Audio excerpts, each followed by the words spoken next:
Hi my tech lovers කොහොමද ඉතින් ඔයාලට ඔන්න ඉතින් සද්දයකට පස්සේ මම අලුත් වීඩියෝ එකක් අරගෙන ඔයාලා හම්බෙන්න ආවිලා තියෙනවා. ඕන් ඉතින් මම පොරොන්දුනා වගේම ආයෙත් වීඩියෝ ගේනවා. අද මම මේ වීඩියෝ එකෙන් ඔයාලට කියලා දෙන්න යන්නේ ඔයාලගේ ෆෝන් වලට. ඒ කියන්නේ හැමෝටම වටින settings ටිකක්. ඒ කියන්නේ ඔයාලගේ ෆෝන් එකේ ස්පීඩ් එක අඩු නම්, ඔයාලගේ බැටරි බහිනවා නම් ඒ දේවල් ෆික්ස් කරලා ඔයාලගේ ෆෝන් එකේ ස්මූත්නස් විදිහට ඔයාලගේ වැඩ ටික කරගන්න පුළුවන් සුපිරි settings ටිකක් සහ ට්‍රික් එකක් ගැන තමයි මම අද ඔයාලට කියලා දෙන්න යන්නේ. ඒ නිසා ඔයාලා තාම මගේ channel subscribe කරලා නැත්නම් දැන් මේකෙන් subscribe කරලා bell icon එකත් all touch කරලා තියාගන්න. එහෙනම් අපි වැඩි කතා ඕනේ අපි වැඩේ කරගමුකෝ මුලින්ම.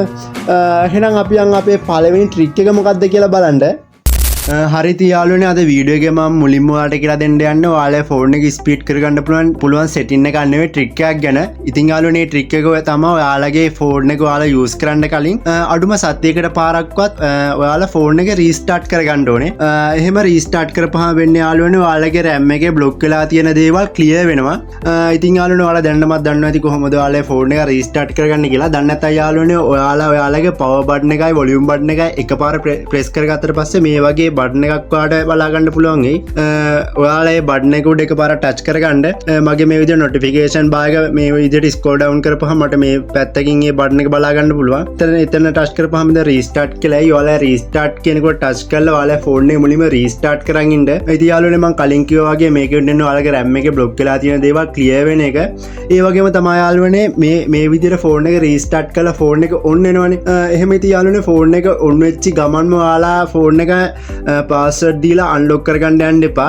එහෙනම් ෆෝන් එක ඔන් වෙලා ඔයාලා තප්පර 30ක් ඉන්න ඕනේ. එහෙම තප්පර 30ක් ඉඳපුවාම තමයි තප්පර 30 ඇතුළත තමයි ඔයාලගේ RAM එකේ බ්ලොක් වෙලා තියෙන දේවල් ක්ලියර් වෙන්නේ. ඔයාලා ඊට පස්සේ තප්පර 30 ගෙවිලා ඉවර වුණාට පස්සේ ඔයාලගේ පාස්වර්ඩ් එක්ක ෆින්ගර්ප්‍රින්ට් ෆේස් ID මොකක් හරි දීලා ඔයාලගේ ෆෝන් එක අන්ලොක් කරගන්න පුළුවන්.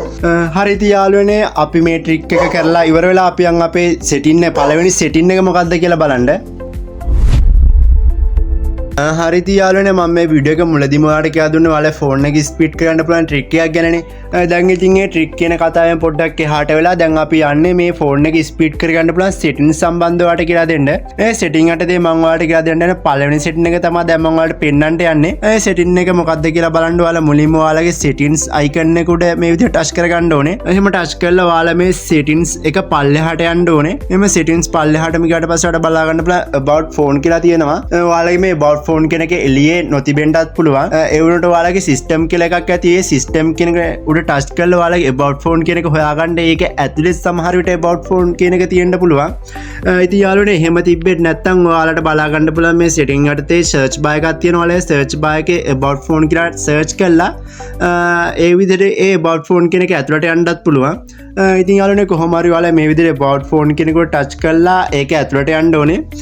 මේ about phone කියන එක ඇතුලට ගියාට පස්සේ මෙහෙම පල්ලෙහාට ගියම බලා ගන්න පුළුවන් build number කියලා setting එකක් තියෙනවා. ඉතින් යාළුවනේ ඔයාලා කරන්න ඕනේ මේ build number කියන එක උඩ 7 පාරක් ටච් කරගන්න ඕනේ. ඊට වැඩිය ටච් කරාත් ඉතින් අවුලක් නැහැ. එහෙම 7 පාරක් ටච් කරගත්තට පස්සේ ඔයාලගේ ෆෝන් එක අන්ලොක් කරන pattern එක මෙතෙන්ට දෙන්නයි. ඔයාලා මේ විදිහට ෆෝන් එක අන්ලොක් කරන pattern එක එතෙන්ට දෙන්න. එහෙම දුන්නාට පස්සේ ඔයාලට මෙච්චර වෙලාවක් enable වෙලා තිබ්බ නැති අලුත් setting එකක් enable වෙනවා. ඒ setting එක තමයි developer option කියන setting එක. ඒ setting එකත් ඔයාලට මේ setting යටතේ පල්ලෙහෙන් අලුතෙන්ම add වුණා කියලා පෙන්වන්න පුළුවන්. ඒත් මගේ එහෙම පෙන්වන්නේ නැහැ. ඔයාලගේ පෙන්වන්න පුළුවන් සමහර විට. එහෙම පෙන්වෙන්නේ නැත්නම් ඉතින් මම කලින් කිව්වා වගේ මෙතන search bar එකේ ගිහිල්ලා developer option කියලා search කරලා setting එක ඇතුළට යන්න ඕනේ.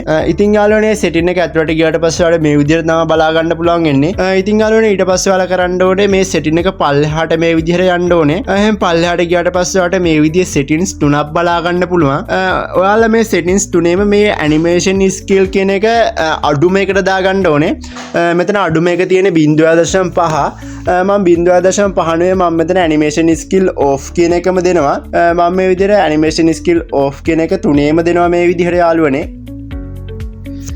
හරි යාළුවනේ මෙහෙම animation skill off කියන එක දුන්නාම වෙන්නේ ඔයාලා ෆෝන් එකේ රන් වෙන animation off වෙලා යන එක. මේක වැඩ කරන්නේ කොහොමද කිව්වොත් ඉතින් දැන් ඔයාලා හිතන්න ඔයාලගේ YouTube app එක උඩ එකපාරක් ටච් කරනවානේ. එහෙම ටච් කරගත්තට පස්සේ ඔයාලගේ YouTube වීඩියෝ එකකට ඒ කියන්නේ YouTube home page එකට නිකම්ම ශනික පටස් ගාලා ලෝඩ් වෙන්නේ නැහනේ. ඔයාලට ඔයාලගේ YouTube logo එක පෙන්නලා ඉරක් ගිහිල්ලා ඔහොම ටික වෙලා ගිහිල්ලා තමයි ඔයාලගේ YouTube home page එක ලෝඩ් වෙන්නේ. ඒත් යාළුවනේ මේ animation skill කියන එක off ඔෆ් කරගත්තට පස්සේ ඔයාලට ඒ විදිහට ඇනිමේෂන් එකක් රන් වෙන්නේ නැහැ. කෙලින්ම ඔයාලගේ YouTube icon එක ටච් කරා කෙලින්ම ඔයාලගේ ඇනිමේෂන් එක රන් වෙන්නේ නැතුව කෙලින්ම ඔයාලගේ YouTube home page එකට ගියා. ඒ වගේ දෙයක් තමයි මේ ඇනිමේෂන් ස්කිල් ඔෆ් කරගත්තාම වෙන්නේ. ඒ වගේම තමයි යාළුවනේ මේකෙන් ලැබෙන තවත් ලොකුම බෙනිෆිට් එකක් වෙන්නේ යාළුවනේ ඔයාලගේ බැටරි ලයිෆ් එක අඩු කරගන්න මේක ගොඩාම දුරට බලපානවා. ඉතින් යාළුවනේ ඔයාලා මේ setting එක enable කරලා බලන්න ඔයාලගේ ෆෝන් එකේ ස්පීඩ් එක බොහෝ දුරට වැඩි වෙන්න පුළුවන්. ඒ වගේම තමයි යාළුවනේ ඔයාලට මේ ගැන ප්‍රශ්න තියෙනවා නම් ඔයාලට comment section එකක් දීලා තියෙනවා. comment section එකේ ඔයාලගේ ප්‍රශ්න ඉදිරිපත් කරන්න මම මේ හැම ප්‍රශ්නයකටම උත්තරයක් දෙනවා. එහෙනම් යාළුවනේ අපි යන් අපේ setting යටතේ කතා කරන දෙවෙනි setting එක මොකක්ද කියලා බලන්න. ඉතින් යාළුවනේ මේ දෙවෙනි setting එක තියෙන්නේ developer option කියන setting ඇතුළෙම තමයි. ඔයාලත් මේ විදිහට developer option කියන එක ඇතුළට ගිහිල්ලා ආයෙ චුට්ටක් මේ විදිහට පල්ලට scroll down කරාට පස්සේ බලා ගන්න පුළුවන් වෙයි. මෙතන තියෙනවා running service කියලා. ඔයාලා running service කියන කොට touch කරගන්න ඕනේ. හරිද යාළුවනේ ඔයාලා මේ running services කියන මේ setting එක ඇතුළට ආවට පස්සේ බලා ගන්න පුළුවන්. උඩින්ම මේ තියෙනවා device memory කියලා. මේ device memory කියන යටතේ මේ විදිහට පොඩි chart එකක් බලා ගන්න පුළුවන්. මේ chart එකෙන් ඔයාලට කියන්න ඔයාලා phone එකේ RAM එක මේ වෙලාවේ ඒ කියන්නේ live කොහොමද මේ phone එකේ use වෙන්නේ කියන එක. ඒ කියන්නේ phone එකේ application වලට එහෙම කොච්චර ඉඩක් අරන් තියනවද, system එකට කොච්චර ඉඩක් ගන්නවද, free space එක මේ වෙලාවේ කොච්චරක් තියනවද, ඒ වගේ data ටිකක් තමයි ඔයාලට මේ chart එකෙන් මෙතන පෙන්නන්නේ. ඔයාලට මෙතන බලා ගන්න පුළුවන් system එක යටතේ මෙතන MB 522 526 523 ඔය විදිහට මෙතන මේ system කියන තැන MB ගානේ වෙනස් වෙනවා. ඉතින් යාළුවනේ එහෙම වෙන්නේ system එකත් එක්ක තමයි RAM එක අඩු වැඩි වෙන්නේ. ඒ වගේම තමයි යාළුවනේ මෙතන app යටතේ මගේ GB 1.3ක් බලා ගන්න පුළුවන්. free space එක GB 4.3ක් බලා ගන්න පුළුවන්. ඉතින් යාළුවනේ මෙතන ඔයාලගේ RAM එක free space එක වැඩියෙන්ම තියෙනවා නම් තමයි හොඳ. යාළුවනේ ඔයාලා දන්නවා ඇති ඉතින් phone එක RAM එක වැඩි වෙන්න ඔයාලගේ phone එක ස්පීඩ් වෙනවනේ. ඒ කියන්නේ ඔයාලගේ application එක run කරගන්න application එක run වෙන එකක් ස්පීඩ් කරගන්න වැඩියෙන්ම 100ට ඒ කියන්නේ 97ක් 98ක් විතර වැඩියෙන්ම බලපාන්නේ ඔයාලගේ RAM එක. ඒ නිසා මෙතන RAM එක සම්බන්ධව අපි වැඩි අවධානයක් දෙන්න ඕනේ. හරිද යාළුවනේ මම දැන් ඔයාලට කිව්වනේ ඔයාලා ෆෝන් එක ස්පීඩ් කරගන්න වැඩියෙන්ම ඔයාලගේ RAM එකත් බලපානවා කියලා. මේ විදිහට ඔයාලගේ ෆෝන් එක ඔෆ් වෙලා තියෙද්දි ඔයාලගේ RAM එකෙන් background app run කරනවා. එතකොට ඔයාලා RAM එකෙන් background app run කරනවා කියන්නේ ඔයාලා ෆෝන් එකේ ස්පීඩ් එක ගොඩක් අඩු වෙනවා. මොකද ඔයාලගේ RAM එකට කරන්න තියෙන වැඩ ප්‍රමාණය වැඩි වෙනවනේ. එතකොට ඔයාලා ෆෝන් එකේ RAM එකත් ගොඩාම slow වෙනවා. ඒක නවත්ත ගන්න පුළුවන් මේ settings ටිකක් තමයි මෙතන මේ app RAM usage කියන එක යටතේ මේ තියෙන්නේ. ඔයාලට මේ app RAM usage කියන එක යටතේ මේ විදිහට app ටිකක් මේ විදිහට බලා ගන්න පුළුවන්.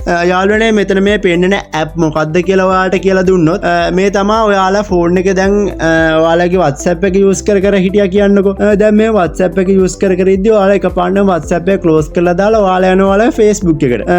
එතකොට ඔයාලා හිතන දැන් මෙහෙම WhatsApp එක close කරලා දාපුවම ඔයාලගේ WhatsApp එක ෆෝන් එකෙන් සම්පූර්ණයෙන්ම close වුණා කියලානේ. ඒත් යාළුවනේ එහෙම සම්පූර්ණයෙන්ම ඔයාලගේ WhatsApp එක ඔයාලා ෆෝන් එකෙන් close වෙන්නේ නැහැ. මොකද යාළුවනේ ඔයාලා දැන් ඔයාලගේ Facebook එකේ වැඩ කර ඉද්දි background එකෙන් ඔයාලගේ WhatsApp එක run වෙනවා. එතකොට ඒත් ඔයාලගේ Facebook එකේ වැඩ කරන්න RAM එකෙන් ඉඩක් වෙන් වෙනවා. background එකේ run වෙන WhatsApp එක run වෙන්නටත් ඔයාලගේ RAM එකෙන් ඉඩක් වෙන් වෙනවා. එතකොට ඔයාලගේ RAM එකට කරන්න තියෙන වැඩ ප්‍රමාණය වැඩි වෙනවනේ. එතකොට ඔයාලගේ Facebook එක slow වෙන්න එක ගොඩාක් දුරට බලපානවා. මේ විදිහට තමයි ඔයාලගේ phone එක slow වෙන්නේ. යාළුවනේ ඉතින් මේ background run වෙන එක නවත්තලා දැම්ම නම් ඔයාලට ඔයාලගේ Facebook එක smooth එකේ වැඩ ටික කරගෙන යන්න පුළුවන්. ඉතින් යාළුවනේ දැන් මේ ඔයාලට බලා ගන්න පුළුවන් මෙතන app RAM usage කියලා තියෙනවා. දැන් ඔයාලට මම කියලා දුන්නානේ මේ app RAM usage කියන්නේ කියන එකේ යටතේ පෙන්වන්නේ මොනවද කියලා. මේ app RAM usage කියන එක යටතේ පෙන්වන්නේ ඉතින් background run වෙන app ටික තමයි. ඔයාලට මෙතන බලා ගන්න පුළුවන් screen recording, Facebook, Android system, meta service app ටිකක් මගේ මෙතන තියෙනවා. යාළුවනේ මෙතන මේ තියෙන්නේ දැන් background run වෙන app ටිකනේ. කොහොමද මේ background run වෙන app ටික නවත්ත ගන්න කියන එක තමයි දැන් මම ඔයාලට කරලා පෙන්නන්න යන්නේ. ඒක කරලා පෙන්නන්න දැන් මම මෙතන මේ Facebook කියන එකට ටච් කර ගන්නවා. එහෙනම් Facebook කියන එකට ටච් කරගත්තට පස්සේ ඔයාලට බලා ගන්න පුළුවන් මෙතන stop කියලා තියෙනවා. ඔයාලා මේ stop කියන එකට ටච් කර ගන්න ඕනේ. එතකොට යාළුවනේ වෙන්නේ ඔයාලා Facebook එකේ වැඩ කළා ඔයක close කළා ඔයාලා WhatsApp එකට ගියත් මොන app එකකට ගියත් ඔයාලගේ Facebook කියන app එකේ data background run වෙන එක නවතිනවා. ඒක ඔයාලගේ ඉතින් ඒ වෙලේ වැඩ කරන app එකේ speed එක වැඩි කරගන්න ගන්න smoothness විදියට වැඩ ටික කරගන්න ගොඩාක් දුරට බලපානවා මේ setting එක. ඒ වගේම තමයි යාළුවනේ මම මෙතන highlight කළා කියනවා මෙතන මේ screen recording, Android system settings ඔය වගේ setting ටිකක් තියෙනවානේ. ඒ කියන්නේ phone එකටම එන ඒවා. ඒ ෆෝන් එකට මෙන්න සෙටින් ටික මොකක්වත් මෙතන වෙනස් කරගන්න යන්න එපා. මොකද ෆෝන් එකේ සිස්ටම් එකත් එක්ක තමයි ඒ ඇප් ටික වැඩ කරන්නේ. ඒ හින්දා ඒ ඇප් වලට අතක්වත් තියන්න යන්න එපා. ඔයාලා පිටින් ඒ කියන්නේ Play Store එකෙන් ඩවුන්ලෝඩ් කරගත්ත ඇප් විතරක් මෙතන ටච් කරලා ස්ටොප් කරගන්න. ඒ ඇප් වල විතරක් ඔයාලගේ බෑග්ග්‍රවුන්ඩ් data රන් වෙන එක නවත්තගත්තොත් හොඳටම ප්‍රමාණවත් ඔයාලා ෆෝන් එකේ යම් තාක් දුරකට ස්පීඩ් කරගන්න. හරිති යාළුවනේ ඔයාලා මේ සෙටින් එකත් try කරලා බලලා ඔයාලට ප්‍රශ්න තියෙනවා නම් ඔයාලගේ ෆෝන් එකේ ස්පීඩ් එක යම් තාක් දුරකට වැඩි වුණා නම් ඒ අදහස් ටික ඔක්කොම ඔයාලා comment section එකේ දාන්න. ඔයාලා දාන හැම ප්‍රශ්නයකටම මම උත්තර දෙනවා. ඒ හින්දා බය නැතුව ඔයාලා ප්‍රශ්න තියෙනවා නම් මේ comment section එකේ දාන්න. ඉතින් යාළුවනේ මේ විදිහ තමයි අද මම ඔයාලට ඔයාලගේ ෆෝන් එක ස්පීඩ් කරගන්න පුළුවන් settings ගැන කියලා දුන්නේ. මේ settings ටික ඔයාලා try කරලා බලන්න. ඔයාලගේ ෆෝන් එක යම් තාක් දුරකට ස්පීඩ් කරගන්න පුළුවන්. ඉතින් යාළුවනේ අපි තවත් දවසක මේ වගේම වීඩියෝ එකකින් හම්බෙමු. එහෙනම් ටෙක් යාළුවනේ ඔයාලා හැමෝම පරිස්සමෙන් ඉන්න හැමෝටම ජය වේවා.